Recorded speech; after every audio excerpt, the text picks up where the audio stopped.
Dzalika bima qaddamat aydikum.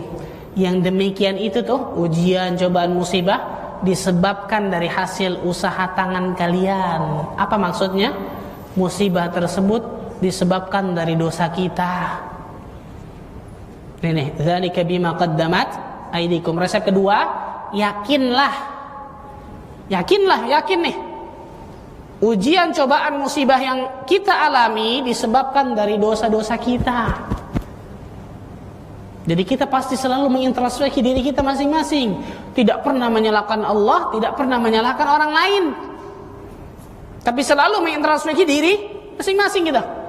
Karena Allah katakan dzalika bima qaddamat aydikum. Yang demikian itu adalah disebabkan dari hasil usaha tangan kalian, kata Allah Subhanallah. Disebabkan dari hasil dosa-dosa kita, subhanallahil azim. Al-Imam Hasan Al-Basri rahimahullahu ta'ala mengatakan, ketika di pagi hari tungganganku bermasalah. Perhatikan ikhwannya, luar biasa dari perkataan beliau. Ketika di pagi hari tungganganku, zaman dulu kan onta, kuda ya. Di pagi hari ternyata tungganganku ini masalah nih. Gak mau jalan lah dan sebagainya. Kalau zaman kita sekarang berarti mogok mungkin dan sebagainya kan. Maka apa kata Imam Hasan Al-Basri? Aku yakin tadi malam aku berbuat dosa. Aku yakin tadi malam aku berbuat dosa. Tapi mereka karena dosanya dikit jadi gampang gitu nih ikhwan. Kalau kita bingung Masya Allah ya, yang mana yang ini. Jadi bingung Masya Allah, yang ini semua. Mereka dosanya bisa dihitung, jadi subhanallahirrahmanirrahim. Ketika ada masalah dengan tunggangan, kata Imam Hasan Al-Basri, aku yakin tadi malam aku buat dosa berarti.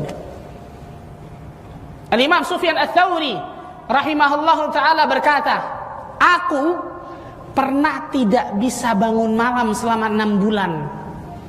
Aku pernah diharamkan oleh Allah. Maksudnya diharamkan gak bisa bangun malam nih. Yang biasanya berarti bisa gitu. 6 bulan ini gak bisa bangun malam apapun. Kalau kita 6 bulan gak bisa bangun malam, tenang aja insyaallah biasa. Ini bayangkan Imam Sufyan Ats-Tsauri mengatakan apa?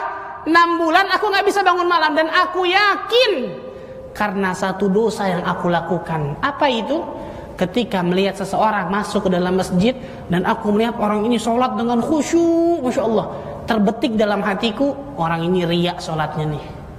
Cuma dosa itu ikhwan, bayangkan berapa sering kita melakukan suudzon kepada manusia yang lain dalam hati kita nih.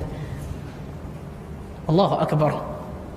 Imam Sufyan Ats-Tsauri mengatakan, aku yakin 6 bulan aku gak bisa bangun malam nih karena dosa itu. Sekali lagi kita katakan, karena dosa mereka sedikit, gampang hitungnya. Kalau kita bingung, Masya Allah, si fulan iya, udah pernah, yang ini juga, yang ini, yang mana nih Allah. Subhanallahirrahmanirrahim. Itu hebatnya para ulama salaf terdahulu ikhwan. Karena itu jangan pernah melihat kepada orang, jangan pernah menyalahkan orang, jangan pernah menyalahkan Allah ketika ditimpa ujian, cobaan, musibah, tapi lihat kepada diri sendiri. Ada yang salah berarti sama diri anak ini. Hisab diri sendiri, introspeksi diri sendiri gitu. Jangan pernah salahkan orang lain. لبيك اللهم لبيك. Alhamdulillah Rabbil Alamin. Wassalatu wassalamu ala ashrafil anbiya'i wal mursalin Nabiyyina Muhammadin wa ala alihi wa sahbihi wa tabi'in wa man tabi'ahum bi ihsanin ila yaumiddin. Saudaraku fillah rahimani wa rahimakumullah, kita menyadari bahwa puncak rukun Islam adalah ibadah haji. Dan itu menjadi dambaan, cita-cita, harapan yang diinginkan oleh setiap muslim, bahwa mereka berharap sebelum mereka pulang menghadap Allah Subhanahu wa taala, mereka menunaikan ibadah haji. Dan inilah kesempurnaan dari rukun Islam. Kewajiban yang Nabi SAW sampaikan dalam sebuah hadis yang sahih dalam Sahih Muslim, ayyuhan nas, innallaha qad farada alaikumul hajja fahujju. Wahai manusia, sesungguhnya Allah Subhanahu wa taala telah mewajibkan bagi kalian untuk menunaikan ibadah haji. Maka tunaikan ibadah haji. Laka wal mulk la syarika lak. Labbaik Allahumma labbaik. Labbaik la syarika lak labbaik.